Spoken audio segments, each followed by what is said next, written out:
ಪ್ರೀತಿಯ ವಿದ್ಯಾರ್ಥಿಗಳೇ ಹಾಗೂ ಆತ್ಮೀಯ ಸ್ಪರ್ಧಾ ಮಿತ್ರರೇ, ತಮ್ಮೆಲ್ಲರಿಗೂ ಅಪ್ಪಾಜಿ ಅಕ್ಷರ ಪಾಠಶಾಲೆಗೆ ಸ್ವಾಗತ. In the last class, we are discussing about dices and different types of problems on dices. ಇಂದಿನ ತರಗತಿಯಲ್ಲಿ ನಾವು ದಾಳಗಳ ಮೇಲಿನ ವಿವಿಧ ರೀತಿಯಾದಂತಹ ಸಮಸ್ಯೆಗಳನ್ನ ಲೆಕ್ಕಗಳನ್ನ ನಾವು ಬಿಡಿಸ್ತಾ ಇದ್ದೀವಿ. ಸೊ ಈ ಒಂದು ಕ್ಲಾಸಲ್ಲಿ ಅದರ ಮುಂದುವರಿದ ಭಾಗವನ್ನ ನೋಡೋಣ. ಇಲ್ಲಿರ್ತಕ್ಕಂಥ ಲೆಕ್ಕವನ್ನು ನೋಡಿ. ಸೊ ಇಲ್ಲಿ ಎರಡು ದಾಳಗಳನ್ನ ಕೊಟ್ಟಿದ್ದಾರೆ. ಇಲ್ಲಿರ್ತಕ್ಕಂಥ ದಾಳಗಳನ್ನ ನೋಡ್ಬಿಟ್ಟು ನಾವು ಇಲ್ಲಿ ಮೂರು ಚುಕ್ಕೆಗಳ ಅಭಿಮುಖ ಯಾವುದು ಅಂತೇಳಿ ನಾವೇನ್ ಮಾಡ್ಬೇಕು, ಫೈಂಡ್ ಔಟ್ ಮಾಡಬೇಕು. ಸೊ ಯಾವುದೇ ಎರಡು ದಾಳಗಳನ್ನ ಕೊಟ್ಟಾಗ ಅಲ್ಲಿರ್ತಕ್ಕಂಥ ಸಾಮಾನ್ಯ ಸಂಖ್ಯೆಗಳನ್ನ ನಾವು ನೋಡ್ಬೇಕಾಗ್ತದೆ ಅಂತ ಹಿಂದಿನ ಕ್ಲಾಸ್ ಅಲ್ಲಿ ನಾವು ನೋಡಿದ್ವಿ. ಇಲ್ಲಿ ಎರಡೂ ದಾಳಗಳನ್ನ ನೋಡಿದಾಗ ಸಾಮಾನ್ಯವಾಗಿರ್ತಕ್ಕಂಥ ಚುಕ್ಕೆಗಳು ಯಾವ್ದಾದ್ರು ಕಾಣಿಸ್ತಾ ಇದಾವ ನಿಮ್ಗೆ? ಎಸ್, ಇಲ್ಲಿ ಈ ದಾಳದಲ್ಲಿ ಎರಡು ಚುಕ್ಕೆಗಳು ಇದಾವೆ. ಈ ದಾಳದಲ್ಲಿ ಎರಡು ಚುಕ್ಕೆಗಳು ನಮ್ಗೆ ಸಾಮಾನ್ಯವಾಗಿರ್ತಕ್ಕಂಥ ಚುಕ್ಕೆಗಳಾಗಿದ್ದಾವೆ. ಹಾಗಾದ್ರೆ ಅವುಗಳನ್ನು ನಾವು ಬರ್ಕೊಳ್ಬೇಕು. ಸೊ ಈ ದಾಳವನ್ನ ಎ ಅಂತೇಳಿ ತಗೊಂಡ್ರೆ ಈ ದಾಳವನ್ನ ನಾನು ಬಿ ಅಂತೇಳಿ ತೆಗೆದುಕೊಳ್ತೀನಿ. ಇಲ್ಲಿರ್ತಕ್ಕಂಥ ಎರಡು ಚುಕ್ಕೆಗಳಿಂದ ಎ ದಾಳವನ್ನ ನಾವು ಕ್ಲಾಕ್ ವೈಸ್ ಡೈರೆಕ್ಷನ್ ಅಲ್ಲಿ ರೊಟೇಟ್ ಮಾಡಿಕೊಂಡು ಅಲ್ಲಿರ್ತಕ್ಕಂಥ ಚುಕ್ಕೆಗಳನ್ನ ಬರ್ಕೊಳ್ಬೇಕು. ಹಾಗಾದ್ರೆ ಸೊ ಎರಡು ಚುಕ್ಕೆಗಳು, ಹಾಗೇನೆ ಒಂದು ಚುಕ್ಕೆ, ನೆಕ್ಸ್ಟ್ ಬರ್ತಕ್ಕಂಥದ್ದು 4 ಚುಕ್ಕೆ. ನೆಕ್ಸ್ಟ್ ಈ ದಾಳದಲ್ಲಿ ಇದು ಎ ದಾಳ ಆದ್ರೆ ಈ ಕಡೆ ಇರ್ತಕ್ಕಂಥ ನಾವು ಬರ್ಕೊಂಡದ್ದು ಎ ದಾಳ. ನೆಕ್ಸ್ಟ್ ಬಿ ದಾಳವನ್ನು ತಗೊಂಡ್ರೆ ನೀವು ಎರಡು ಚುಕ್ಕೆಗಳಿರ್ತಕ್ಕಂಥ ಎರಡು ಚುಕ್ಕೆಗಳಿರ್ತಕ್ಕಂಥ ಮುಖದಿಂದ ನಾವೇನ್ ಮಾಡ್ಬೇಕು, ಇದನ್ನ ಕ್ಲಾಕ್ ವೈಸ್ ಡೈರೆಕ್ಷನ್ ಅಲ್ಲಿ ರೊಟೇಟ್ ಮಾಡ್ಕೊಂಡು ಆ ಒಂದು ಚುಕ್ಕೆಗಳನ್ನ ನಾವೇನ್ ಮಾಡ್ಬೇಕು, ಬರ್ಕೊಳ್ಬೇಕು. ಎರಡು ಚುಕ್ಕೆಗಳು ಆದ್ಮೇಲೆ 5 ಚುಕ್ಕೆಗಳು, ಅದಾದ ನಂತರ 3 ಚುಕ್ಕೆಗಳು. ಇಲ್ಲಿಗೆ ಆಲ್ರೆಡಿ ನಾವು ಅದನ್ನು 2 ಚುಕ್ಕೆಗಳನ್ನ ಆಲ್ರೆಡಿ ಬರ್ಕೊಂಡಿದ್ದೀವಿ. ಇವಾಗ ಇಲ್ಲಿ ಬಂದಿರತಕ್ಕಂತ ಚುಕ್ಕೆಗಳು ಆ ಚುಕ್ಕೆಯ ಅಭಿಮುಖ ಚುಕ್ಕೆ ಆಗಿರ್ತವೆ. ಎಕ್ಸಾಂಪಲ್, 2 ಚುಕ್ಕೆಗಳ ಅಭಿಮುಖ ಚುಕ್ಕೆ ಯಾವ್ದು ಅಂತೇಳಿ ನಮ್ಗೆ ಪ್ರಶ್ನೆ ಕೇಳಿದ್ರು.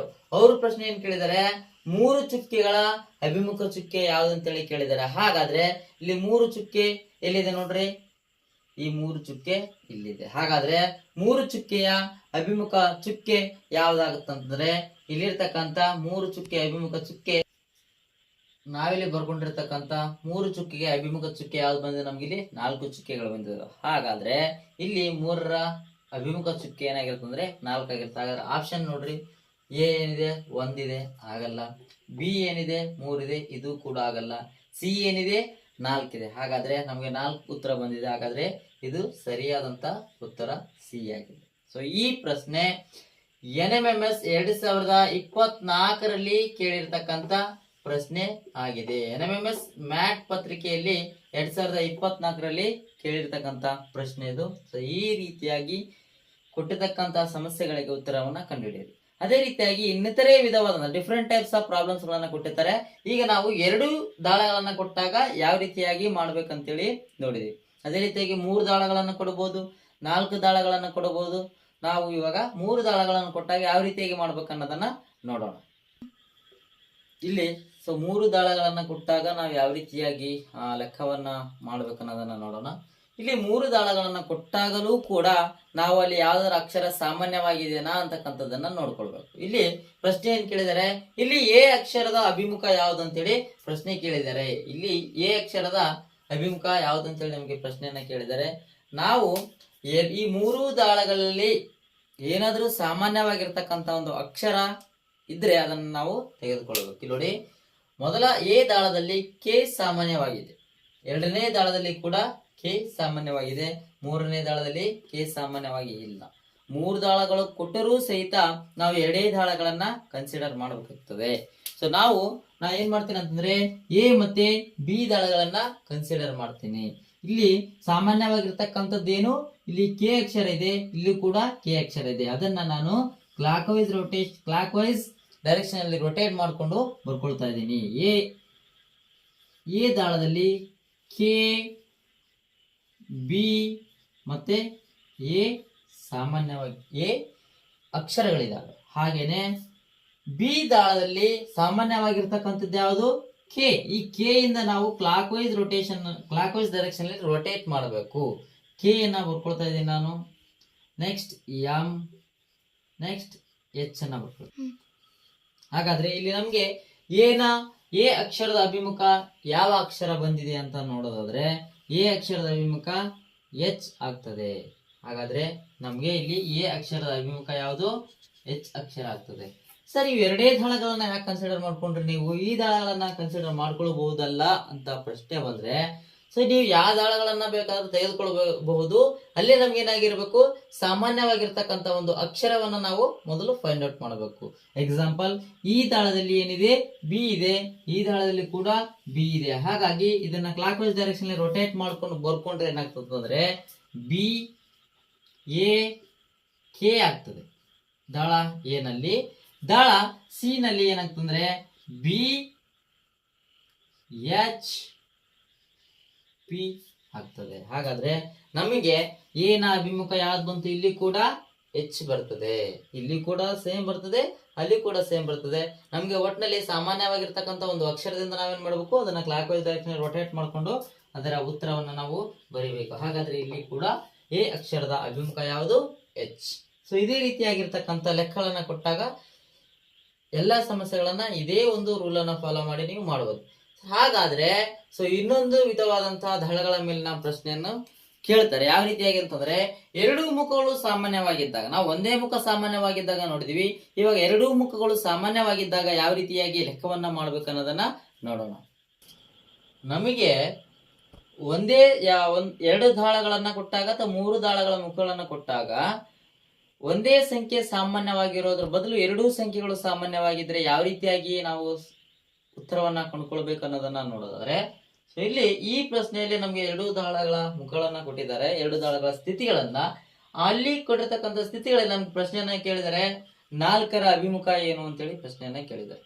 ಸೊ ಈ ರೀತಿಯಾಗಿ ಎರಡೂ ಸಂಖ್ಯೆಗಳು ಸಾಮಾನ್ಯವಾಗಿ ಒಂದು ದಾಳದಲ್ಲಿ ಬಂದಾಗ, ಎರಡು ದಾಳಗಳ ಸ್ಥಿತಿಗಳನ್ನ ಪರಿಶೀಲಿಸಿದಾಗ ಅಲ್ಲಿ ಯಾವುದೇ ಎರಡೂ ಮುಖಗಳು ಸಾಮಾನ್ಯವಾಗಿ ಬಂತು ಅಂತಂದ್ರೆ ಅಲ್ಲಿರ್ತಕ್ಕಂಥ ಎರಡೂ ಮುಖಗಳನ್ನ ಬಿಟ್ಟು ಉಳಿದಿರ್ತಕ್ಕಂಥ ಮುಖಗಳು ಅಭಿಮುಖಗಳಾಗಿರ್ತವೆ. ಸೊ ಅದನ್ನ ನೀವು ನೆನಪಲ್ಲಿ ಇಟ್ಕೊಳ್ಬೇಕು. ಬಹುಮುಖ್ಯವಾದಂತ ಒಂದು ಬುಲೆಟ್ ಪಾಯಿಂಟ್ ಇದು ಆಗಿದೆ. ಸೊ ಏನು ಬುಲೆಟ್ ಪಾಯಿಂಟ್ ಅಂತಂದ್ರೆ, ಸೊ ನಾವು ಯಾವುದೇ ಒಂದು ದಾಳದಲ್ಲಿ ಎರಡೂ ಮುಖಗಳು ಸಾಮಾನ್ಯವಾಗಿದ್ದಾಗ ನಾವು ಅದನ್ನ ಬಿಟ್ಟು ಉಳಿದಿರ್ತಕ್ಕಂಥ ಮುಖಗಳು ಏನಾಗಿರ್ತವೆ ಅಂದ್ರೆ ಅಭಿಮುಖ ಸಂಖ್ಯೆಗಳಾಗಿರ್ತವೆ ಅಥವಾ ಅಭಿಮುಖ ಬಾಹುಗಳು ಮುಖಗಳಾಗಿರ್ತವೆ ಅಂತಕ್ಕಂಥದ್ದು ನೋಡಬೇಕು. ಸೊ ಇಲ್ಲಿ 3 ಮತ್ತೆ 6 ಸಾಮಾನ್ಯವಾಗಿದ್ದಾವೆ. ಇಲ್ಲೂ 3 6 ಇದೆ, ಇಲ್ಲೂ ಕೂಡ 3 ಮತ್ತೆ 6 ಇದೆ. ಹಾಗಾದ್ರೆ ನಮಗೆ ಉಳಿದಿರ್ತಕ್ಕಂಥ ಮುಖಗಳು ಯಾವುವು? 1 ಮತ್ತೆ 4 ಉಳಿದಿದೆ. ಇಲ್ಲಿ ಪ್ರಶ್ನೆ ಏನ್ ಕೇಳಿದಾರೆ ಅವರು? 4ರ ಅಭಿಮುಖ ಯಾವ್ದು ಅಂತೇಳಿ ಕೇಳಿದ್ದಾರೆ. ಹಾಗಾದ್ರೆ ನಮ್ಮ ಉತ್ತರ 4ರ ಅಭಿಮುಖ ಯಾವ್ದಾಗ್ತಂದ್ರೆ 1 ಆಗ್ತದೆ. ಅದೇ ರೀತಿಯಾಗಿ ನಾವು ಈ ಸಾಮಾನ್ಯವಾಗಿರ್ತಕ್ಕಂಥ ಎರಡೂ ಮುಖಗಳು ಸಾಮಾನ್ಯವಾಗಿದ್ದಾಗ ನಮಗೆ 3 ದಾಳಗಳನ್ನ ಕೊಟ್ಟಾಗ ಯಾವ ರೀತಿಯಾಗಿ ಮಾಡ್ಬೇಕು ಅನ್ನೋದನ್ನ ನೋಡೋದಾದ್ರೆ, ಸೊ ಎರಡು ದಾಳಗಳನ್ನ ಕೊಡ್ಬೋದು, 3 ದಾಳಗಳನ್ನ ಕೊಡ್ಲಿ, 4 ದಾಳಗಳನ್ನ ಕೊಡ್ಲಿ, ಎಷ್ಟೇ ದಾಳಗಳನ್ನ ಕೊಟ್ಟರೂ ಸಹಿತ ನಾವು ಫಸ್ಟ್ ಫೈಂಡ್ ಔಟ್ ಮಾಡ್ಬೇಕಾಗಿರೋದು ಏನಪ್ಪಾ ಅಂತಂದ್ರೆ, ಅಲ್ಲಿರ್ತಕ್ಕಂಥ ಮುಖಗಳ ಒಂದು ಸಂಖ್ಯೆ ಸಾಮಾನ್ಯವಾಗಿದೆನೋ ಅಥವಾ ಎರಡೂ ಸಂಖ್ಯೆ ಸಾಮಾನ್ಯವಾಗಿದೇನೋ ಅಂತಕ್ಕಂಥದ್ದು ನಾವು ನೋಡ್ಬೇಕಾಗ್ತದೆ. ಇಲ್ಲಿ ನಾವು ಸಾಮಾನ್ಯವಾಗಿರ್ತಕ್ಕಂಥದ್ದು ಏನು ನೋಡೋಣ. ಇಲ್ಲಿ ಪ್ರಶ್ನೆ ಕೇಳಿದರೆ 6ರ ಅಭಿಮುಖ ಯಾವುದು? ಇಲ್ಲಿ ನಮ್ಗೆ 6ರ ಅಭಿಮುಖ ಯಾವುದು ಅಂತ ಪ್ರಶ್ನೆಯನ್ನ ಕೇಳಿದ್ದಾರೆ. ಹಾಗಾದ್ರೆ ಇಲ್ಲಿರ್ತಕ್ಕಂಥ ಮುಖಗಳು ಒಂದು ಮುಖ ಸಾಮಾನ್ಯವಾಗಿದೆನೋ ಎರಡು ಮುಖ ಸಾಮಾನ್ಯವಾಗಿದೆನೋ ಅಂತಕ್ಕಂಥದ್ದು ನೋಡೋಣ. ನಮ್ಗೆ 6ರ ಅಭಿಮುಖವನ್ನ ಕೇಳಿದ್ದಾರೆ. ನಾವು 6ರ ಅಭಿಮುಖ 6 ಇಲ್ಲಿ ಇದೆ, ಹಾಗೇನೆ ಇಲ್ಲಿ ಕೂಡ ಇದೆ, ಇಲ್ಲಿ ಇಲ್ಲ. ನೋಡೋದಾದ್ರೆ ನಾವು ಇಲ್ಲಿ 3 ಮತ್ತೆ 2 ಸಾಮಾನ್ಯವಾಗಿದೆ. 3 ಮತ್ತೆ 2 ಈ ದಾಳದಲ್ಲಿ ಸಾಮಾನ್ಯವಾಗಿದೆ. ಹಾಗಾದ್ರೆ 3 ಮತ್ತೆ 2 ಇನ್ನೊಂದು ದಾಳದಲ್ಲಿ ಎಲ್ಲಾದ್ರೂ ಸಾಮಾನ್ಯವಾಗಿದಾವ ಅಂತಕ್ಕಂಥದ್ದನ್ನ ನೀವು ನೋಡ್ಬೇಕಾಗ್ತದೆ. ಹಾಗೇನೆ ನಮಗಿಲ್ಲಿ 6ನ್ನ ಬಿಟ್ಟು ಉಳಿದಿರ್ತಕ್ಕಂಥ ಸಂಖ್ಯೆಗಳು ಸಾಮಾನ್ಯವಾಗಿದಾವ ಅಂತೇಳಿ ನಾವು ನೋಡೋಣ. ಇಲ್ಲಿ 3 2 ಇದೆ, ಇನ್ನೆಲ್ಲಾದ್ರೂ 3 2 ಸಾಮಾನ್ಯವಾಗಿದೆನಾ? ಇಲ್ಲ. ಹಾಗಾದ್ರೆ ಸೊ ನೆಕ್ಸ್ಟ್ ಇಲ್ಲಿ 6 ಇದೆ. ಸೊ ಈ ಒಂದು ದಾಳವನ್ನ ತೆಗೆದುಕೊಂಡಾಗ ನೀವು ಇಲ್ಲಿ 3 ಮತ್ತೆ 5 ಸಾಮಾನ್ಯವಾಗಿದೆ. ಹಾಗಾದ್ರೆ ಇನ್ನೊಂದು ದಾಳದಲ್ಲಿ 3 ಮತ್ತು 5 ಸಾಮಾನ್ಯವಾಗಿದೆನಾ ನೋಡೋಣ. ಇಲ್ಲಿ 3 ಇದೆ, 5 ಇಲ್ಲ. ಸೊ ನೆಕ್ಸ್ಟ್ ಇನ್ನೊಂದು ದಾಳದಲ್ಲಿ 5 3 ಇದೆ, ಇಲ್ಲೂ ಕೂಡ 5 3 ಇದೆ. ಸೊ 5 3 ಎರಡೂ ಸಂಖ್ಯೆಗಳು ಸಾಮಾನ್ಯವಾಗಿದ್ದಾಗ ಉಳಿದ ಸಂಖ್ಯೆಗಳು ಏನಾಗಿರ್ತವೆ, ಅಭಿಮುಖಗಳಾಗಿರ್ತವೆ. ಹಾಗಾಗಿ ಈ 5 3 ಈ 5 3 ಬಿಟ್ಟು ಉಳಿದಿರ್ತಕ್ಕಂಥ ಸಂಖ್ಯೆಗಳು ಯಾವುವು, 6 ಮತ್ತೆ 4. ಸೊ 6ರ ಅಭಿಮುಖ ಯಾವ್ದಾಗ್ತದೆ, ಇಲ್ಲಿ 4 ಆಗ್ತದೆ. ನಾವು ಎರಡೂ ಸಂಖ್ಯೆಗಳು ಸಾಮಾನ್ಯವಾಗಿದ್ದಾಗ ಯಾವ ರೀತಿ ಮಾಡ್ಬೇಕು ಅನ್ನೋದನ್ನ ನೋಡ್ತಾ ಇದ್ವಿ. ಹಾಗಾದ್ರೆ ಒಂದೇ ಸಂಖ್ಯೆ ಸಾಮಾನ್ಯವಾಗಿದ್ರು ಕೂಡ ನೀವು ಉತ್ತರವನ್ನ ಕಂಡುಕೊಳ್ಳಬಹುದು. ನೋಡಿ, ಸೊ ಇಲ್ಲಿ ಒಂದೇ ಸಂಖ್ಯೆಗಳು ಸಾಮಾನ್ಯವಾಗಿರುವುದನ್ನು ನೀವು ತಗೊಂಡ್ರು ಕೂಡ ಉತ್ತರ ಒಂದೇ ಬರ್ತದೆ. ಅದೇ ರೀತಿಯಾಗಿ ನೀವು ಯಾವುದೇ ಎರಡು ದಾಳಗಳನ್ನ ಸ್ಥಿತಿಗಳನ್ನ ಕೊಟ್ಟಾಗ ಒಂದೇ ಸಂಖ್ಯೆ ಸಾಮಾನ್ಯವಾಗಿದೆನೋ ಅಥವಾ ಎರಡೂ ಸಂಖ್ಯೆಗಳು ಸಾಮಾನ್ಯವಾಗಿದವೋ ಅಂತಕ್ಕಂಥದ್ದನ್ನ ನೀವು ನೋಡ್ಬೇಕಾಗ್ತದೆ. ಸೊ ನಾವಿದೆಲ್ಲ ಮಾಡಿರ್ತಕ್ಕಂಥ ಈ ದಾಳಗಳಿಗೆ ಸೊ ಒಂದು ವಿಧದ ಹೆಸರಿದೆ. ದಾಳಗಳಲ್ಲಿ ಮುಖ್ಯವಾಗಿ 2 ವಿಧಗಳಂತ ನಾನು ನಿಮಗೆ ತಿಳಿಸಿದ್ದೆ. ಒಂದು ತೆರೆದ ದಾಳ, ಇನ್ನೊಂದು ಮುಚ್ಚಿದ ದಾಳ ಅಂತೇಳಿ. ಇದನ್ನ ನಾವು ಮುಚ್ಚಿದ ದಾಳ ಅಂತೇಳಿ ಕರಿತೀವಿ. ಹಾಗಾದ್ರೆ ತೆರೆದ ದಾಳನ ಹೇಗಿರ್ತದೆ, ಅದರ ಸಮಸ್ಯೆಗಳನ್ನ ಯಾವ ರೀತಿಯಾಗಿ ಬಿಡಿಸ್ಬೇಕು ಅನ್ನೋದನ್ನ ನಾವು ಮುಂದಿನ ತರಗತಿಯಲ್ಲಿ ನೋಡೋಣ. ಅಲ್ಲಿಯವರೆಗೆ ನನ್ನ ಚಾನೆಲ್ ಅನ್ನ ನಿಮ್ಮ ಸ್ನೇಹಿತರೊಂದಿಗೆ ಹಂಚಿಕೊಳ್ಳಿ, ಹಾಗೇನೆ ಇನ್ನಿತರರೊಂದಿಗೆ ಕೂಡ ಹಂಚಿಕೊಳ್ಳಿ ಅಂತ ಹೇಳ್ತಾ ತಮ್ಮೆಲ್ಲರಿಗೂ ಇಲ್ಲಿಯವರೆಗೆ ವಿಡಿಯೋ ನೋಡಿದ್ದಕ್ಕಾಗಿ ಧನ್ಯವಾದಗಳು. ಈ ಒಂದು ವಿಡಿಯೋ ಬಹು ಉಪಯುಕ್ತವಾಗಿರ್ತಕ್ಕಂಥದ್ದು 8ನೇ ತರಗತಿಯ ವಿದ್ಯಾರ್ಥಿಗಳಿಗೆ, ಹಾಗೇನೆ ಇನ್ನಿತರೆ ಸ್ಪರ್ಧಾತ್ಮಕ ಪರೀಕ್ಷೆ ಬರೆಯುತ್ತಿರುವ ಸ್ಪರ್ಧಾರ್ಥಿಗಳಿಗೂ ಕೂಡ ಉಪಯುಕ್ತವಾಗಿದೆ. ಹಾಗಾಗಿ ತಮ್ಮೆಲ್ಲರಿಗೂ ಈ ಒಂದು ವಿಡಿಯೋ ಇಷ್ಟ ಆಗುತ್ತೆ ಅಂತ ಅನ್ಕೊಳ್ತಾ ಸೊ ತಮ್ಮೆಲ್ಲರಿಗೂ ಧನ್ಯವಾದಗಳನ್ನ ತಿಳಿಸ್ತಾ ಇದ್ದೀನಿ. ಮತ್ತೊಮ್ಮೆ ಅಪ್ಪಾಜಿ ಅಕ್ಷರ ಪಾಠಶಾಲೆಯನ್ನು ಯಾರು ಸಬ್ಸ್ಕ್ರೈಬ್ ಮಾಡಿಲ್ವೋ ತಾವೆಲ್ಲರೂ ಸಬ್ಸ್ಕ್ರೈಬ್ ಮಾಡಿ ನಿಮ್ಮ ಸ್ನೇಹಿತರೊಂದಿಗೆ ಹಂಚಿಕೊಳ್ಳಿ ಅಂತ ಹೇಳ್ತಾ ಧನ್ಯವಾದಗಳನ್ನ ತಿಳಿಸ್ತೇನೆ. Thank you.